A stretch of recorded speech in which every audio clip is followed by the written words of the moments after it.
Welcome to Beyond the Hipther's Huddle, the bi-weekly podcast that explores the latest trends in iGaming, tech, startups, AI, and beyond. Each episode brings expert insights, in-depth analysis, and a few hot takes along the way. From breakthrough innovations to business strategies that drive the industry forward, it's all here. Let's dive in. Hi everyone, Zoltan here, back again this week with Beyond the Hipther's Huddle.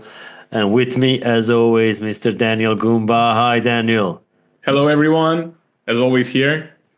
All right, so this is a freshly squeezed episode of our Beyond the Weekly Huddle, which is coming out every second Thursday. Sorry about that, guys. Every second Thursday. So we have a special guest again, and it comes in the form of Goodwin Asukoa. I hope I'm pronouncing your name correctly, Goodwin. Perfect. All right. Thank you. I did my homework before creating the questions for our podcast. So, Goodwin, how are you?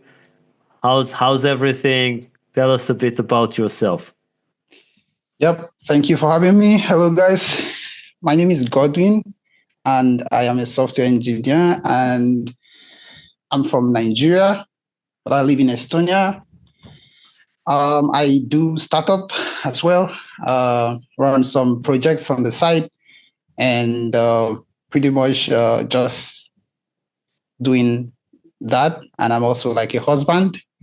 And so It makes my responsibility a lot more and keeps me going. This is pretty much about me. I do sometimes go out to swim in the winter, as I've been in Estonia for a while now. And winter swimming is one of the fun activities that I do these days. So, this is much. All right. So, and you're a bit nervous, right? Yes. Yeah, you should relax. We are trying to make a very very chill vibe here. So we're just talking. It's a coffee chat, so you shouldn't stress. Relax. Yeah, think about the ice cold water in Estonia. Yeah. So Daniel, you should start doing that as well. Since you're based in Tallinn, you can just go out to the sea. I'm not doing that right now. I'm the guy who is like, I can go to the beach and look at people like Godwin who's swimming there, and I'm like, yeah, wow, what he's doing, like, why? but yeah, I'm there. I'm just standing on the side. All right. So Godwin, you recently founded Minupet, right? Which is a group that is offering one-on-one pet dating experiences. Is that correct? So tell us about that a bit. Yep, I started Minupet because I had personal experiences where pet was pretty much looking for how to get people to take care of it, because my grandmom, she had a pet and she was quite old, and when we left her in the village, because we are in Nigeria, we want to stay in the cities. Everyone leaves her in the village. She's going to her farm. She's going to the market. But all along, she's doing this with her dog. But then at some point, this was not possible again for her because she was now like advanced in age. But then the dog was not able to have that possible activities that it always had. And it got sick and then it died. And so when I got to Estonia, 2 months into being in Estonia, my grandmom died as well. And this brought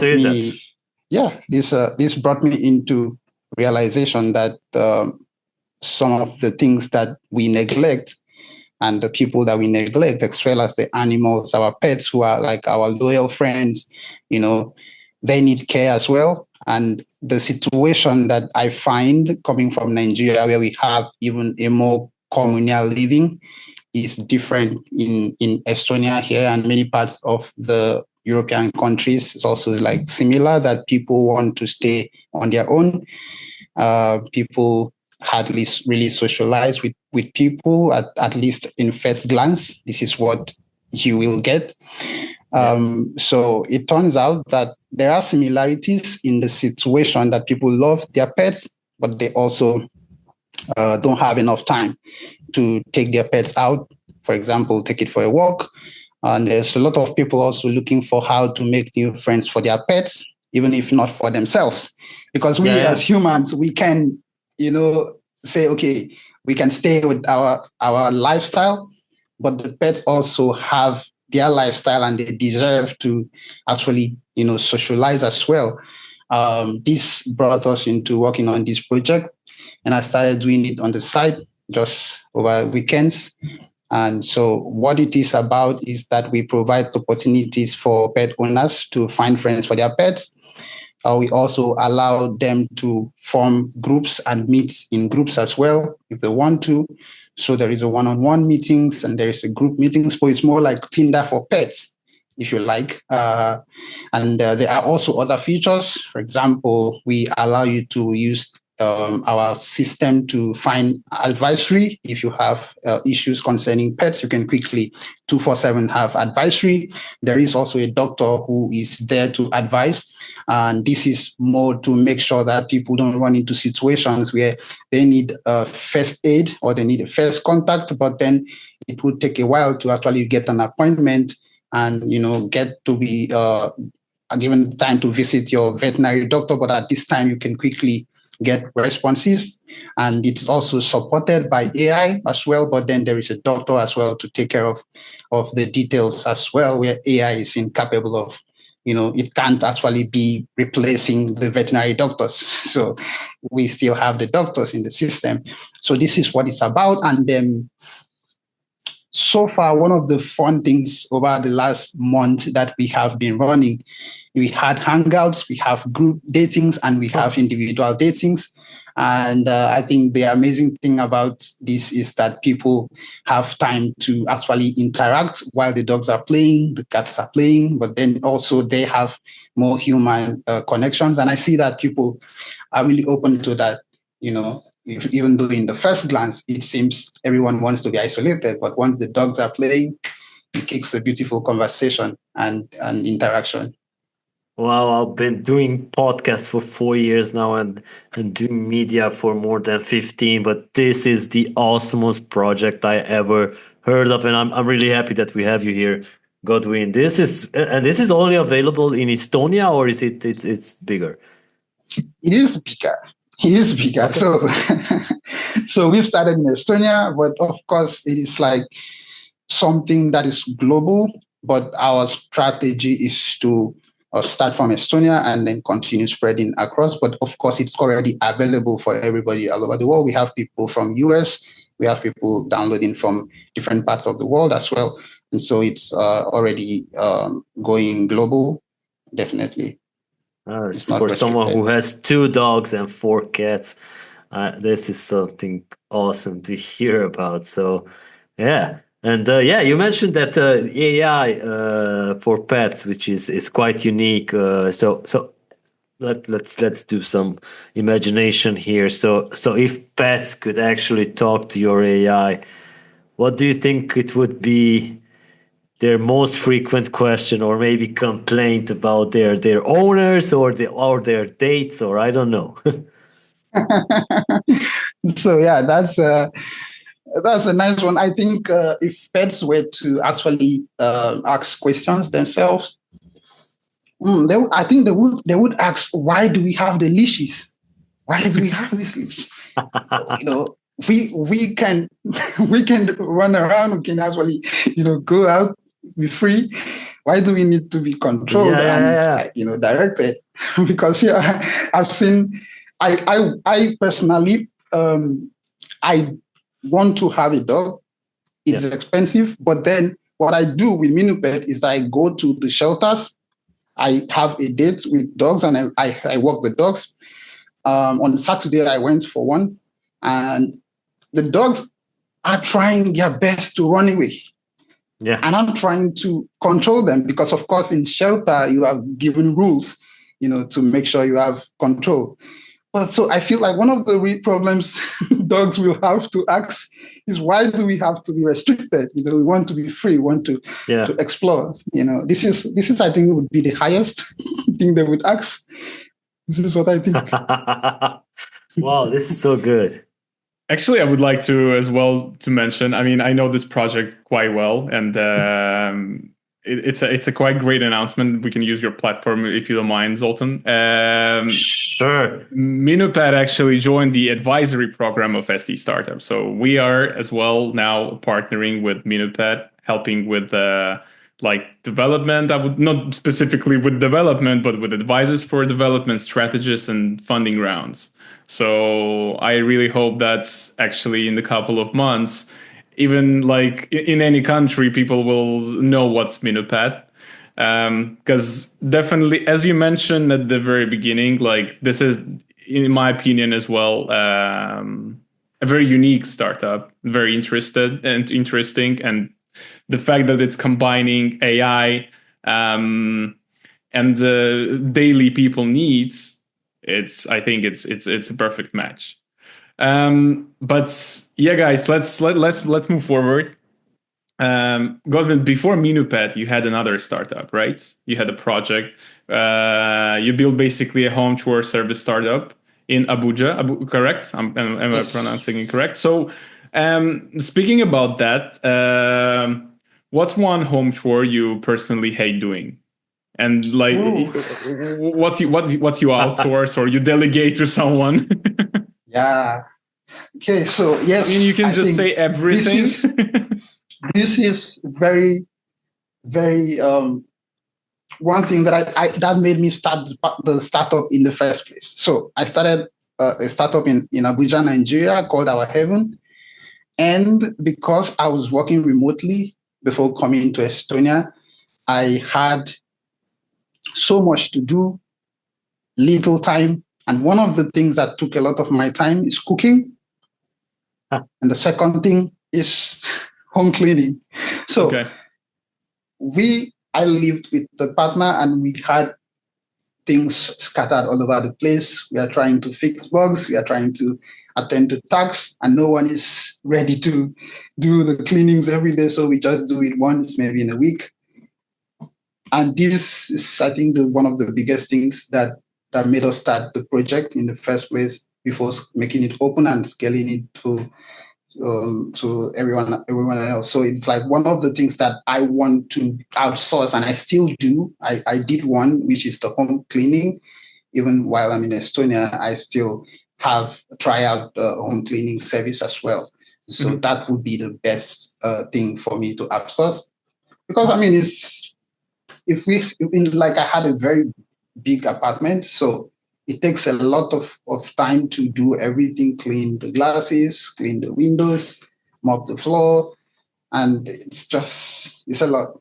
So this is what I would definitely outsource, and I still do sometimes. All right. I just have in mind this picture of perfect man's room, like super minimalistic, like a huge room. There's just a PC, like desk, screen, and one no bed. No windows. Cardboard on the window. Yeah, this makes a lot of sense, Godwin, because I actually now looking at to buy this robot that cleans the windows. I saw a couple of those robots there, and I'm just reviewing now. I'm going to order one, and since we have a house and it's 2 floors, I cannot really take much use of these robot vacuum cleaners. We have one, but you have to pick it up and take it to the 2nd floor so it starts cleaning there. So I'm thinking of buying a 2nd one, and I can automate it, and one if then is cleaning upstairs, the other one downstairs. So, but yeah, I totally get you, my friend. This is one of the chores that I don't really like, cleaning and the cooking thing. Daniel doesn't have this problem, Definitely. I mean, I don't. I'm just doing cleaning time to time, but I'm trying to optimize the process as much as possible. So, like robot vacuum cleaners, those cleaning thing, robot for the windows and everything. That's it. No, it's also different if you are cooking, because if you are cooking, it's a bit more different. But if you are not cooking, I think you have more trash and stuff to clean. That's true. But if you are doing the cooking, you also can order. Yeah. All right. Yeah, so these pauses, like we told you guys in the weekly huddle a year ago, we have a script, guys. So we have a script that we're following. We have some question there, and the next question was supposed to be asked by Daniel Oh to yeah, Godwin. okay. Yeah, so basically, this is why we the should pause stop using happened. the script then. Yeah. Yeah. So Godwin, you just moved to Estonia, basically same as me. You moved from Nigeria, and it's a pretty big change. So here, so mentality and everything is super different. What's been the biggest culture shock or like funniest moment when you like moved here? Okay, so this this might this might be a little bit problematic in some sense because I know it's culture, and that's like pretty much the fact that people. In fact, this is a story. So I came out of my apartment. I saw my neighbor, and they ran back into the apartment. And when I went into the elevator, they came back out. And so I thought it was like just a random thing, but then it repeated itself. Okay. So I realized that they don't want to have this contact with you, just want to just stay on their own, because then if we come out together, then we go through the elevator together. Then the next time, gradually, we started becoming a bit close. All right. And they would meet and not go back inside. So it's the culture shock in this sense is that people want to be isolated as much as possible. And it's completely fine. I don't have any problem with it. But this was just like, for me, in Nigeria, we are very open. And in fact, someone would realize that you stay at home too much and come to your door, knock your door and ask you, why are you always at home? For example, I'm working remotely, and someone comes and asks me, what are you really doing? Every day you're at home, and this is completely a random person.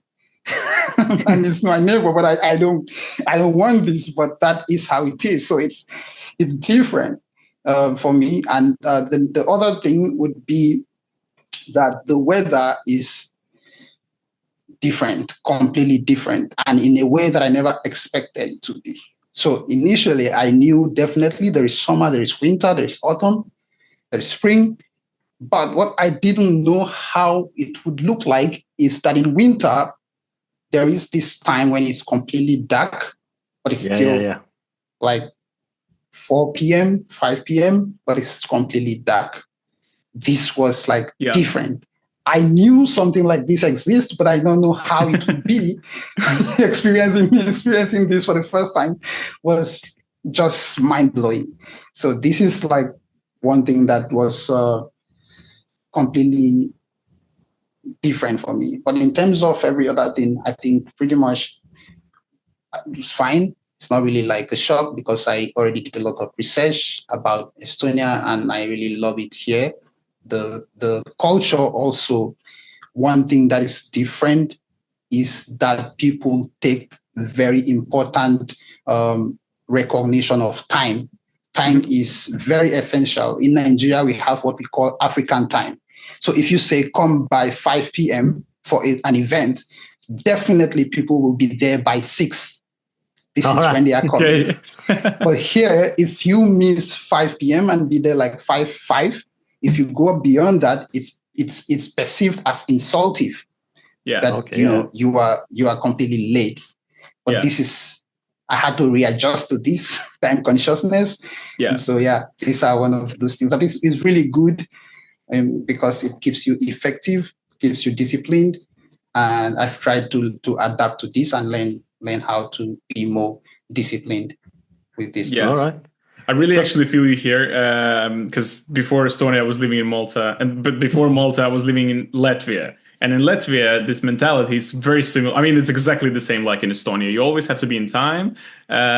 People don't like to socialize. They're not that open. They're nice people, amazing people, but it takes time to to get used to each other. And then I moved to Malta, which is totally opposite. And it feels more like, as you said, you have this Nigerian time and this Mediterranean mentality. People are super open. A random guy can start talking to you outside. And if there is an event, as you said, it's at 5. People can comment like 6 or 7, and that's totally fine. And I start getting used to it in Malta. Of course, I was hating when people are late, but the rest, this open mind people, like super friendly people, I really like getting used to that. Then I moved back. Then I moved to Estonia, and now everything looks to me like, come on, guys, like. Same here, like, usually when you see someone like your neighbor, you usually say hi. I mean, this is what you do. Here, people just like standing and like, okay, please, from 5th floor to the 1st floor, elevator faster, because I really don't want to talk to this guy. And you're just standing there. You have this awkward 10 seconds together, and you don't even understand why they are awkward, because like all what you have to do is just to say hi. That's it. So makes sense. It's different. It's different here. All right, so Godwin, you're a self-taught software engineer, right? And you also have a physics degree, and you studied to become a teacher. So well, this is very interesting, and I'm really happy that you went this way, because Minupet has been born out of this idea. But if you could teach one lesson to the whole world, of course, including the pets, what would it be? Ooh, nice. So I would teach curiosity All right. as a tool for innovation, because when I started from the early days, I initially was very curious about the web. Then it was with my phone. I had this Nokia C1 phone, if you know about it, but like really old Nokia. I used this Nokia to learn how to code before I got into the university. And then at the time, I was already like learning how to write HTML and CSS. I did some couple of things, but when I got to the university, I left my curiosity on this direction, and I focused on physics, tried to get a physics degree, because my parents had the interest of you becoming something, not a software guy. That it wasn't a big deal for them. They just wanted you to get a good degree, because then you get a nice job and you make a living. And my mom is a teacher, so she was interested in me actually becoming one as well. And so it's more traditional. But then my curiosity of like the internet, coding and everything, I left it at that point and I focused on the degree. But then after that, I realized that my degree is pretty much not useful, because when I went to get jobs, I found that the jobs are completely not there. They required you to have a master's degree, but now I have a bachelor's degree. And so what I have to do is to go for a master's degree program, which I started. But at this point, I already went back to learning coding again, started doing some internship while doing the MSc program. And during the course of my internship, I realized that there is an opportunity for me to like do better programming, because like I'm more curious about it, I'm more interested about it. It gives me more joy than like going to school. So I left the MSc program. I dropped out literally after finishing like the coursework. So we had this 1 year coursework and 6 months where you do your thesis, your research papers. And so I finished the coursework, then I left it there and focused on coding. So I would say being very curious will make the world better, would get more innovations, would get more change in things that, like technology-wise, it is out of curiosity that you actually get things done. It's out of curiosity that we have been like so far as humanity where we are today. Because then if everybody was more like me at the time and just followed the advice that we go to school, we get a job in like a teaching job, for example, we get like a job somewhere, just get paid and not care about like how things is done, how we could innovate, how we can make things better, then we wouldn't be here, you know. And so, of course, this would benefit the pets as well, because like for pets, this is also like one thing that they have internally as humans and as animals as well. Curiosity is actually something we have innately to do. You know, you see it every day when pets will be curious about certain things. They start running around, trying new environments, trying to know the smells, trying to develop senses of certain things, of touch, of words, where you speak commands and they begin to understand you. But then they are curious about a lot of things. And even as little kids, we are curious about like the fireplace. Let's see, maybe we can touch it. How does this feel? And then we get burned. Now we learn that this is something, we are curious about the environment. This is just pretty much how we should be as humans. But then with the way that the world has made us feel, the society, in essence, that, we should be a bit like direct one direction, especially in where I come from, for example, in Nigeria, the mentality is that one thing that works for this guy, we should go all together in this line. Yeah. So if there is a doctor, there's a lawyer, there's an engineer, everyone should be that thing. If there is the politician and he's making a lot of money, let's all be politicians. So I want people to learn to change that mentality, being curious, pursuing the curiosity, and then it will help us to improve our society. Nice. So you want to destroy the local stereotypes, right? If I can, yes. I mean, you definitely can, because you're more into AI stuff, and I can see that, and I can definitely tell that you are passionate about using AI for good and for everyday humans.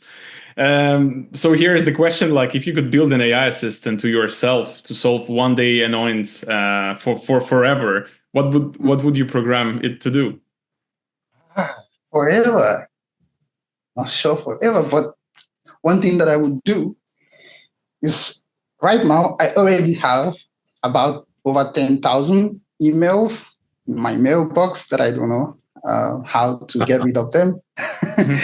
And I'm sure that many of us do have those emails. And I would want an AI that could help me filter emails and delete the ones that are promotionals, not necessary, after making reviews and finding that they are not necessary. But this is where it gets twisted.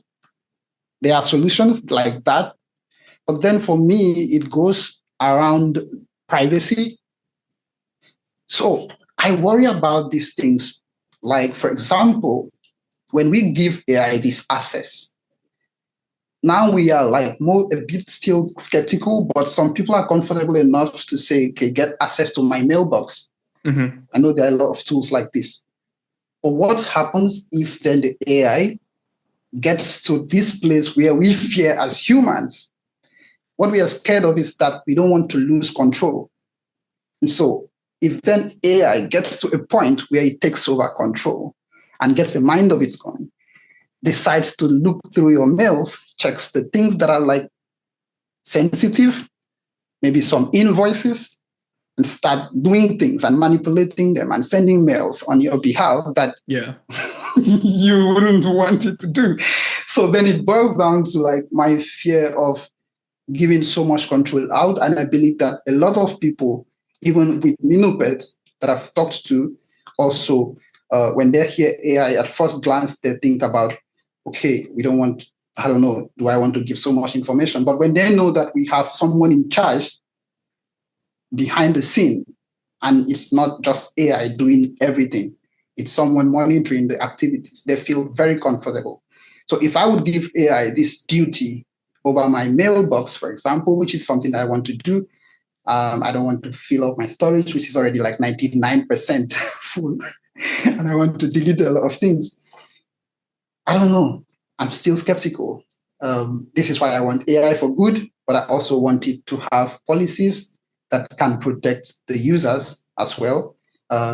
It's not now, this is what we fear a lot more, that policies should, and governance around the usage of AI, around how it will grow and take control. We should still have some kind of ability. We shouldn't get to a point where we completely lose, because this is what the biggest fear of people that are like against AI is.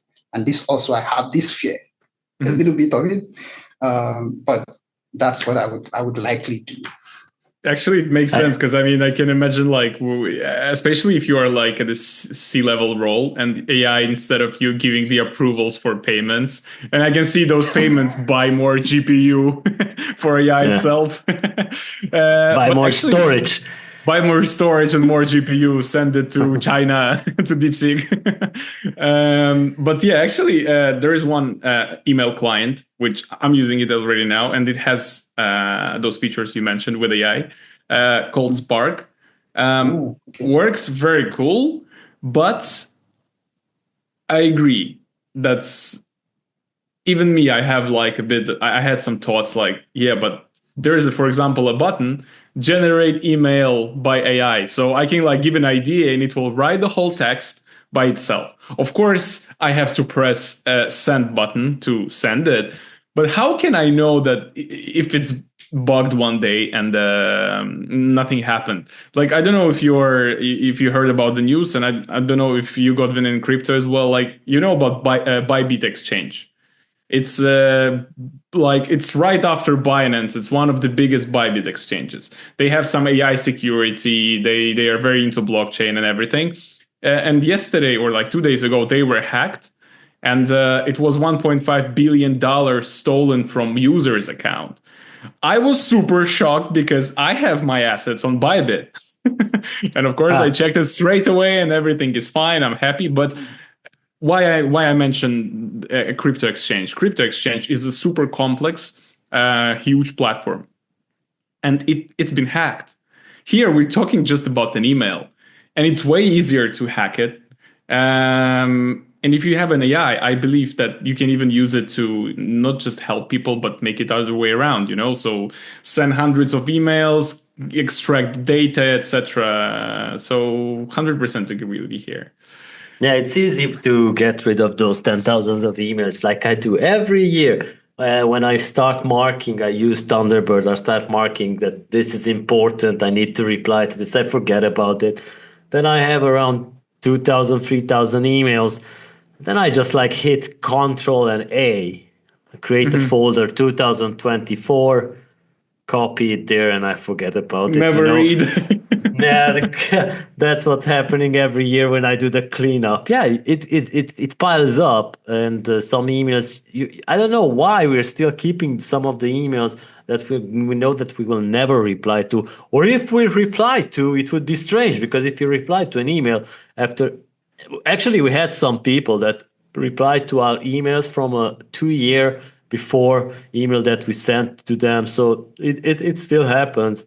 But yeah, since Godwin, you are from Nigeria, do you know that guy that is giving away all that money from Nigeria? Giving You know, away money. there's so many emails coming from Nigeria that some prince is giving away his fortunes. So, by any chance, know the guy? Oh no, I don't know that guy. No. You shouldn't know that guy. When you see that guy, don't click.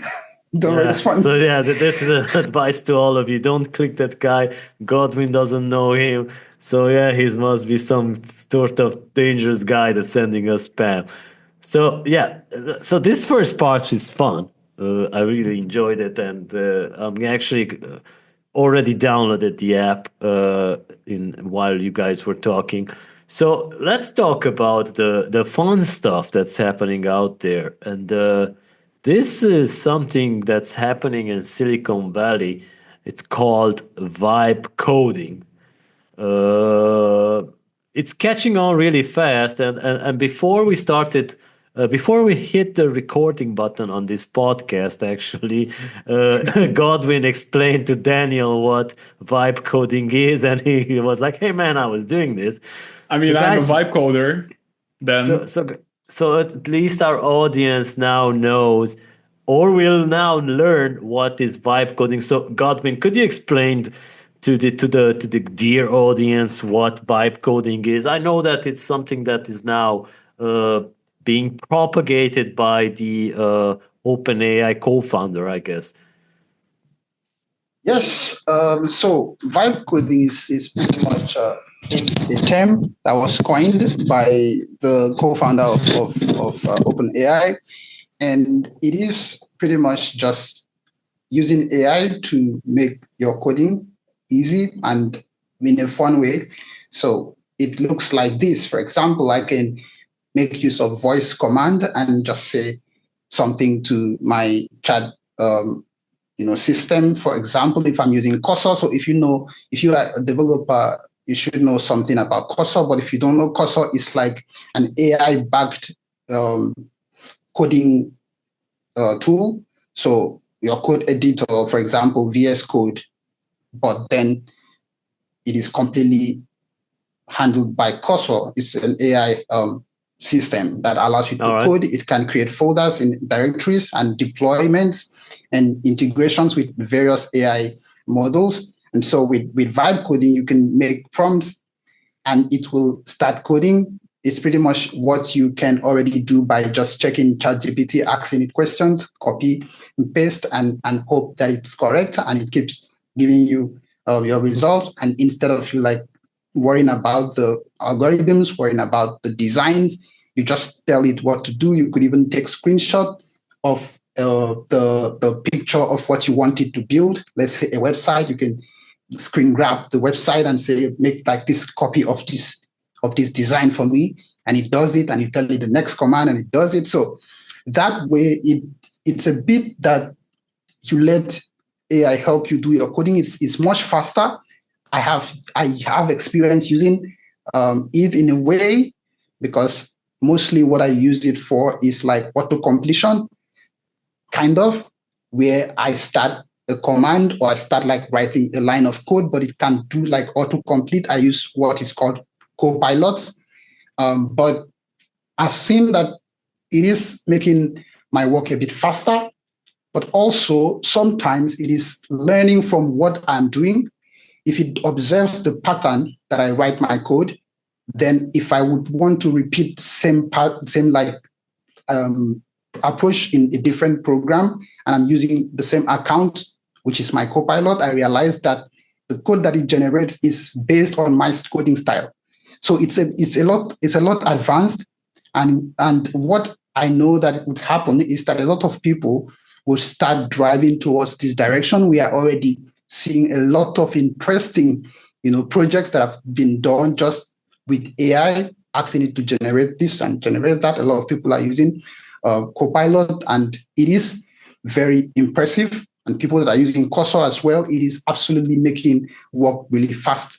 And this is also threatening to a lot of people, because before now, you would have lots of time to think about algorithm, think about, what you would do before you do it. But now you could literally leave your thinking and your thoughts to AI, and it will give you at least something reasonable that can guide you to actually finish up what you have been doing, and maybe open up more understanding to what you were, blocked with. But the challenge now is that with junior people and junior developers that are trying to learn, they will adopt this method and then forget about actually learning, which is what we did without AI. And it will always churn them these answers, and they will never be able to easily grasp the things that it's doing, but they just know it is doing it. Mm-hmm. And that is a fear that then in the future we would either not have junior developers, or we would have developers who are not well, grounded or like learned enough, even though they have years of experience, but then it's like AI experience and they are just like the coach or like the supervisors, pretty much. So this is like one of the challenges, with this. It's very scary if you think about it, because maybe in 35 years, Skynet, something like that happens, and people will, like, programmers need to save the world, and they will be asking AI how to save the world. Like, Daniel, you are a vibe coder. I mean, not really a vibe coder. I mean, what I was doing before, it's like I was asking ChatGPT to help me to write the code, because I mean my coding skills are extremely low. I'm not even a junior coder. I mean, I'm the guy who was like, yeah, okay, maybe I can try to do something using AI. And I developed the game launcher, which was updating the game. I believe it's maybe not that complicated task, but yes. I just wanted to as well to add, I agree with Godwin, because I really think that those people who, let's call, trained on AI, they won't be able to reproduce any task themselves. Because I believe, at least when I was trying to get some codes from ChatGPT, so when you give a task, you receive like a lot of lines of like stuff which you have to really understand. And if you're not going through it and you just like receiving the result and checking the outcome, if it works, if it can be compiled like I was doing, I don't remember a single line there. So this is what's going to happen with those junior AI developers, because they will know the basics. They will know that, okay, this can work with that. But if you will ask, could you reproduce it, like do it like right now at the spot without AI, I doubt they can do something, because they're not going into the code. They see that, okay, this prompt give me this result, and this result shows me already UI, whatever, which is working. And basically, they achieve the result way faster without even deeply thinking how and why they achieve this result. And I believe for developers, it's quite important to understand not just like, okay, that the code is working, but why it's working. Because for the future updates and like future like extra functionality integration, you have to know how every single part complement each other. Yeah. So to the broader public, and you too, this question, do you think that we can go back to a pre-chat GPT moment? Pre-chat GPT meaning like when we didn't have a chat GPT? Yeah, exactly. I can't imagine our life without it, without AI in general today, honestly. And because like, AI was, of course, available before that. Yeah, of course. Now that since OpenAI created ChatGPT, it's available for broader use by the public. But can we go back to that before period? It doesn't even make sense. I mean, I don't see any reason to go there. Like, why? Because look, I don't know. When you're looking for the information, you're still looking for in Google? Because I don't. There is a new button in ChatGPT, search, and it will not answer your question. It will search straight away. And it will let me skip a lot of those pages on Google who just paid or did great SEO in ranking, so I can get my results straight away. All these AI features in banking systems, in everywhere, those chatbots, like Copilot on Windows, it's as well based on GPT model. It's collaboration with OpenAI. We have Apple Intelligence, unfortunately not in Europe, but this is like a feature which totally changing the iOS. And it's with OpenAI. It's made with OpenAI. So, and I'm not here like, promoting OpenAI specifically. It's just, of course, their tools are most famous here. But why would we go there? Because, I mean, I see only one reason that, like, especially it's a very hot topic now in Estonia, and that basically students finally learn that they have ChatGPT, and when they go to learn Estonian, they use ChatGPT to finish their homework. And now Estonian government is like, oh, we need to regulate AI. This topic was there for years already, but we just arrived there. Really don't see the reason. All right. Yep. I don't see it happening, and I don't think that it's something that will happen, and I don't think we would need to do that. If we look at what ChatGPT has done, it's just been able to bring it a bit more closer to more integrations with more tools available for many persons to use. For example, previously, if we wanted to do something that gives us some answers or some analysis of like a text document or like a PDF file, and we wanted to integrate that in a project, just to give maybe a frequently asked questions and just allow users to ask some questions and get feedback by just reading a document, we would need to implement something in TensorFlow train AI and make sure that it can actually, break down documents in PDF formats and answer questions out line by lines, and find answers in the haystack kind of search. But then it wasn't like the best, and it was not cheap. You are going to train the AI, compute time, and when you are done, you have to even pay someone a lot of money to do the machine learning and train the model. But now, if we use ChatGPT API, we can literally do that really quickly. So I'm talking from a developer point of view. But then again, it allows other users to, like every other person in their daily lives, to quickly use that to get answers and do something like this really quick. And I don't think that then we would be able to even go back, because there has been a lot of acceptance and adoption of these tools in a lot of ways, in a lot of businesses. And so I don't see that we would go back, but I think that we would get it even more advanced, and we would have a lot more strands of different things that will advance from what we have now. This is what I think would happen, because we can see from DeepSeek, there is also Perplexity that has a lot to do with search and can even provide you sources and do deep research. And so there is this, all of these things is driving us towards a point where even if we get rid of ChatGPT, we wouldn't be able to get rid of the rest that will be coming and that are still in development and would even be much even better than what we currently have. So I don't see us going back. All right. So basically, there's no turning back to a non-AI world. This is the next level, right? Yep. 100%.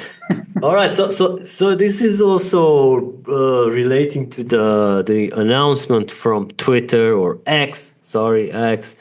When they just released Grok 3, and Elon Musk said that the AI team, AI chatbot, have saved hundreds of hours of coding. So what do you think about this Grok 3? Because I saw some results and comparisons that some people actually said that it's worse than Grok 2. So I'm not familiar with that AI. So what's your opinion on this, guys? If you are familiar, I will let developers start. Okay, so in what I've, in fact, from my perspective, I have tried ChatGPT. I've tried the one from Microsoft, Copilot. I've tried Gemini. I've tried Cloudy. I've tried DeepSeek, and all of them pretty much have just either in terms of cost effectiveness, and then some have more in-depth results where you don't have to always over prompt to get something. And some are useful in coding, but then not useful in every other thing. Some have better reasoning abilities and some don't. And so I feel it all depends on how much they have been trained and which kind of data they have been trained to work with. And Twitter has a lot of information.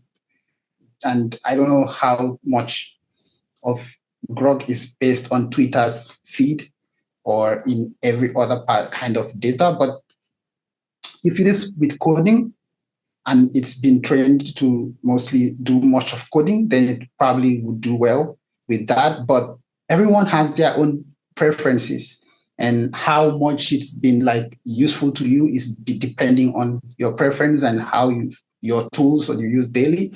And if we want to say, okay, now we have something that can replace developers or make it more efficient, I feel like it's a marketing strategy, because everyone would adjust to what they feel more comfortable with and more affordable for them. And if that is Grok, then it's fine. If that is Copilot, it's fine.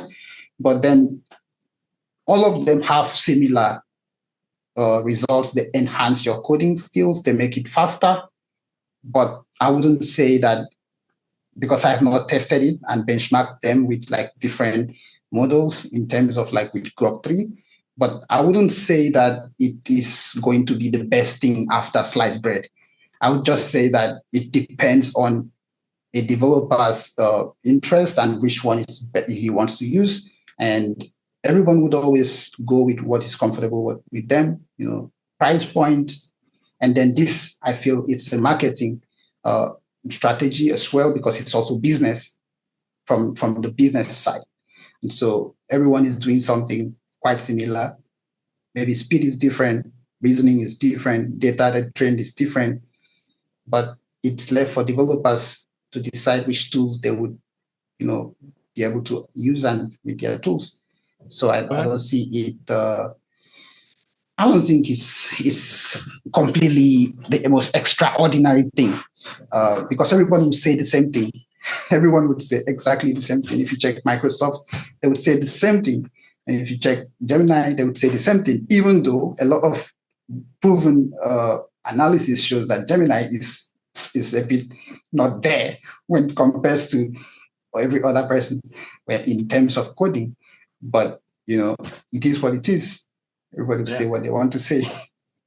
So you said that you, of course, would like to use AI for good, but I have some bad news for you from that visual capitalist chart from the US about how AI is being used by the workers. So basically, 12% are using it for office and administration support. 9% are using for transportation and material moving. Sales related, food preparation and serving, management, business and financial. Healthcare is only at 6%.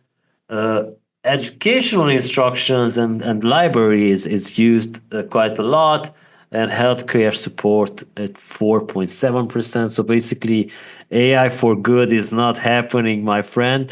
You are probably among the minority in the world who wants a better world then.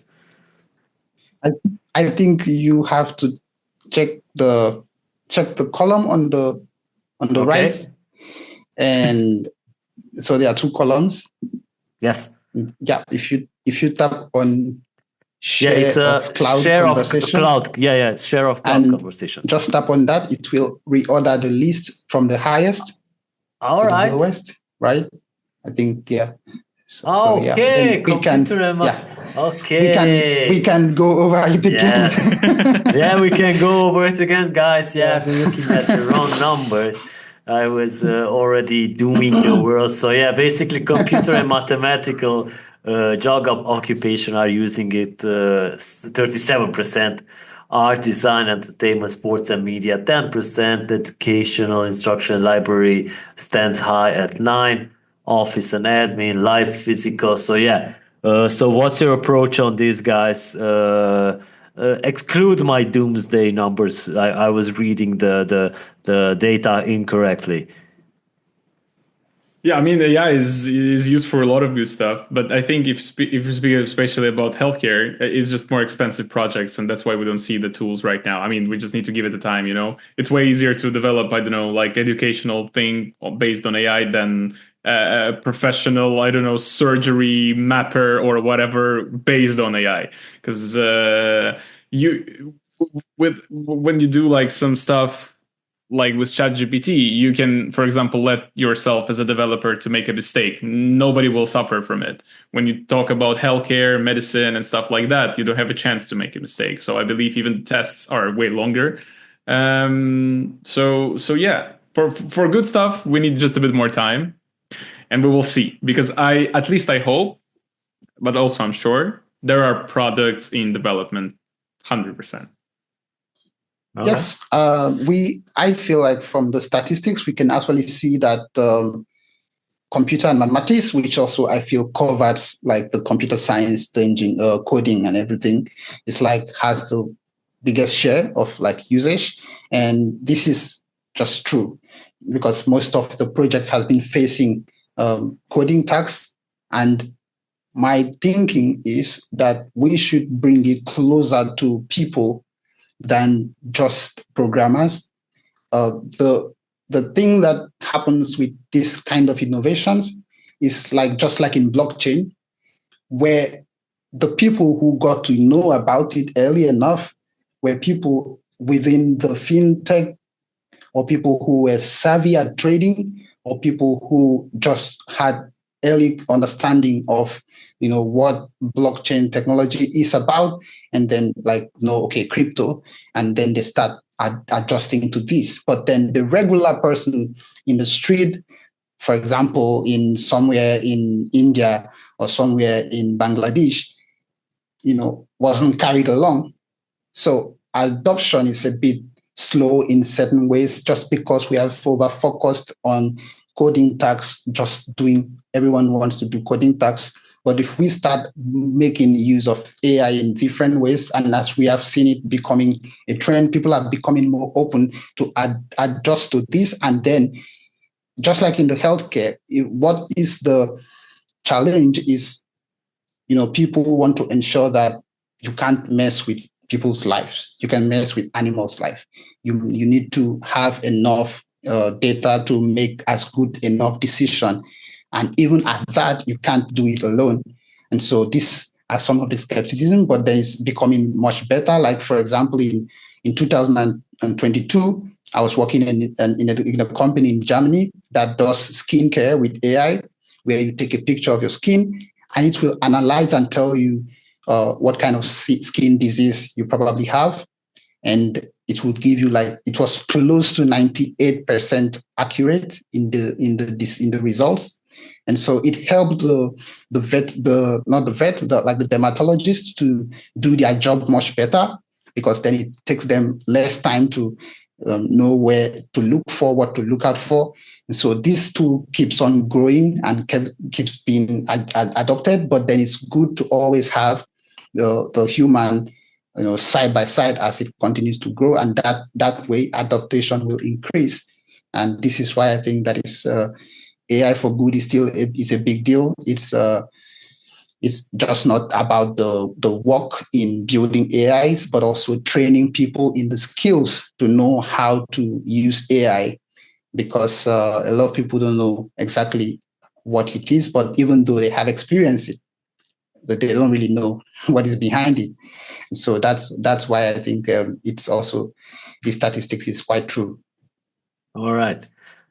Okay, so I guess we ran out of topics, unless you guys want to add something. I think we're good. Godwin, do you have to say something? No. Then right. we're good. We're good. Then we're good. So this time around, I would like to ask my co-host to say the parting text for our podcast. So you want me to wrap it up? Yes. Yeah, guys, thank you for watching. It was, as always, Beyond the Weekly Huddle by Hipther, with Zoltan, me, and our special guest, Godwin. And we see you in 2 weeks. Thank you. All right. Take good care, everyone. Bye-bye.